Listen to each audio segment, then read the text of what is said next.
How's it going, everyone? It's me, the Lone Vault Wanderer, and recently Bethesda invited me to an event where I got the opportunity to play both Wolfenstein 2 for the second time, and also The Evil Within 2. Now, please bear in mind that again, Bethesda invited me to this event. I played the game for free. There were also food and drinks there, so please bear in mind all those disclosures. And also note that I haven't played the original Evil Within. So if you are looking for some critical opinion about how this game has improved compared to the last game, you're not going to find that from me. Although I will be playing the original Evil Within after playing the demo because I did enjoy it, just bear in mind that at this stage I have not played it. Also, on the screen right now, you are probably going to be looking at some generic footage that's been uploaded to Bethesda's YouTube channel because I wasn't able to capture any of the demo on the day and I was awaiting Bethesda to send me some B-roll, but unfortunately they haven't sent it to me and the embargo goes live in 2 hours, so I need to upload something. Hopefully they send me that soon. So with all that out of the way, let's talk about my thoughts and impressions of The Evil Within 2. And I want to mention some bugs and glitches that I experienced straight up so you guys are aware. First of all, I was the only one there that experienced this really weird brightness glitch, if you will, where the game that I was playing, the demo that I was playing, was abnormally dark compared to everyone else's, and I didn't even notice. I was only told of it by the time I'd finished the demo. I thought the game was just meant to be that dark. It's Evil Within after all. But no, Bethesda told me that that was just a weird glitch that I experienced, and no one else's games, when I looked at their screen, looked like that. They had normal brightness. But it's something that I should bear in mind. It's probably going to get fixed, so there is that. There was also one other glitch that I distinctly remember when I was fighting against the enemy. I was hacking at it with an axe or something, and the enemy just kind of froze as I killed it, even though you could hear the killing animation, and the enemy did die. But the model just kind of stood there. And I don't have footage of that, but it did happen. But that was the only time when I killed an enemy that happened. So there is that. Also as well, there were definitely frame rate issues in the demo. Initially, like towards the start of the demo, the frame rate issues were kind of intermittent. And there was then one point in the demo, which is kind of mid to end, where the frame rate just dropped for a couple of seconds and then picked back up. I think it was when I got near to some grass area where it just dropped, and I think it was auto-saving at that point too. So there is that to bear in mind. From memory, those are the only real glitches that happened, but you should bear that in mind. It's a demo, yes, it's probably going to be fixed, I'm going to assume that, but it's what I experienced. Also, something else to bear in mind, that you could only play with a controller during this demo. It's a third-person game, so for a third-person game, I like to play with a controller anyways, but you couldn't play mouse and keyboard for the demo. Again, for the full game release, you're probably going to be able to play with a mouse and keyboard. I can't imagine that that won't be the case. So let's start, describing the demo in a bit more generality. You play as Sebastian, and the storyline is that you need to find your daughter. Your daughter is lost, you're in a scary town, and you have to investigate, look for clues, and try and find your daughter. It's a very cliche storyline. It's an arc that we've seen used in however many games and movies and other narratives in the past, but it's there, of course. We have to judge it on its merits when the game is released, see how it progresses, see the characters, see how, if there are any twists or anything like that. But it was somewhat compelling, I guess, although it was a little bit cliche at the start. But yes, you're in this random town. I got to play the demo for there was a 55-minute time limit before Bethesda said, all right, no more playing. And there were 2 chapters that I got to go through, a chapter 2 and a chapter 3. And the gameplay that you're looking at now was actually where I started. So it's quite fortuitous. The gameplay that's on Bethesda's YouTube channel was part of the demo that I got to play. You just won't see some of the other stuff, unfortunately.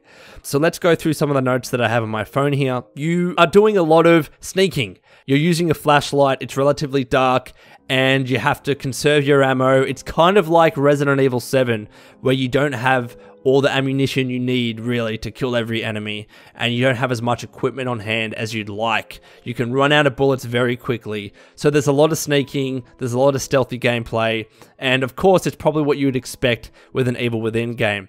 Although, the gameplay can get very fun when you can just get a perfect headshot. The headshot animations in the demo were awesome. You could just see the blood splurting, and I don't know, the vibration of the controller gave you that real sense that you just blew someone's head off. It was awesome. And also very similarly with the axes that you could use, the axes are kind of like a usable weapon where you can only use it once after you've obtained it from an enemy. But when you use it, it just knocks off an enemy's head. It is so cool to see. There's a noise indicator which tells you how much noise that you're making when you're going through, and there's also an indicator that tells you whether enemies are looking at you, kind of like Dishonored, I guess. It's a creepy game. Yes, there are creepy sounds, especially, and again, the gameplay that you're seeing, this creepy lady was just scaring the shit out of me, really. There were a few jump scares at the start, of course, with this lady, but as you got further into the demo, it was less about jump scares and more about exploring this kind of, I'd call it a semi-open world. It's not really that open world, but as far as I understand it, it's more open than the last game. And you have to investigate clues as to what happened to your daughter.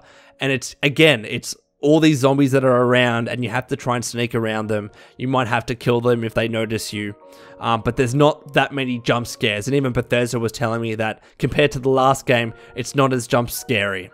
So there is that. So yes, there's a lot of running, a lot of sneaking around, a lot of avoiding enemies, and a lot of scavenging. Like, if you want to even be able to defend yourself in some instances, you need to ensure that you search for ammunition. You've got a pistol that you get relatively early in the demo, and that can be your best friend, especially if there's, I'll call them zombies, if the zombies notice you. Although, I don't think they're technically called zombies, but there are humans that have been turned and they can attack you.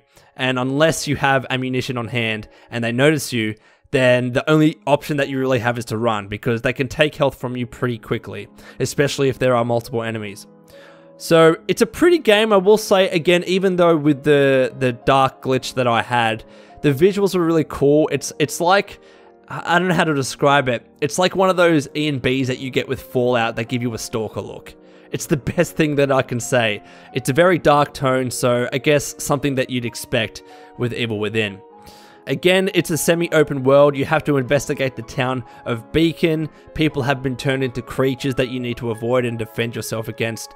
You can also find items like gunpowder and craft your own items, although I wasn't able to do so in the demo, but there was stuff that you could find that you knew that could be used for crafting of some sort. So I wish I had the opportunity to delve into that in a little bit more detail, but I couldn't. As part of the sneaking as well, you can actually pick up items like bottles and throw them to distract your enemies. So, you know, throwing a bottle in the distance to allow you to get to one point and open the door, for instance. You can also sneak kill, which are one-hit kills. If you sneak up upon a zombie that's like feeding on a dead person, for instance, you can just stab them, which is, it's pretty cool, right?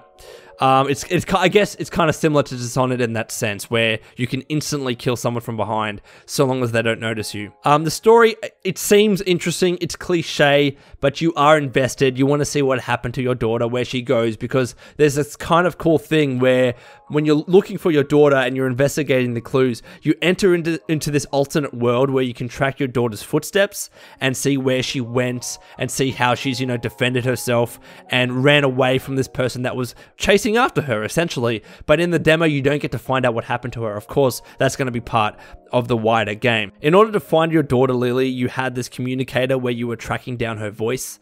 And going back to the whole alternate dimension thing, when you were looking for your daughter and you found like her doll, I guess, that she left behind, where you could enter into this alternate dimension. I don't know if that was really ever explained as to why specifically you could enter this dimension and learn about what happened to your daughter, but the game was creepy enough to begin with, and there are zombies going around. I'm sure there's some sort of explanation, and maybe I just didn't realize what it was.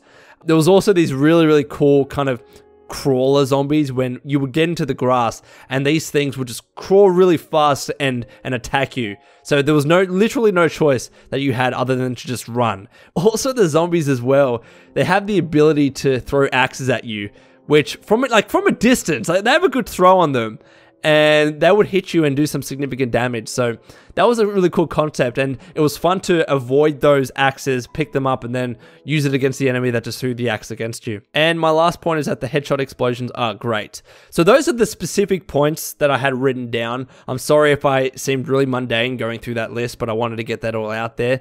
Overall, my opinions, this demo makes me want to play the original game, and I probably will, and I'll stream it too on my Twitch. Bethesda did give me a code for the original game, so bear that in mind too. And yeah, there's nothing much to report at this point. I mean, I don't think, to be honest, that this is a game that's going to blow me away, unless the story is really, really compelling.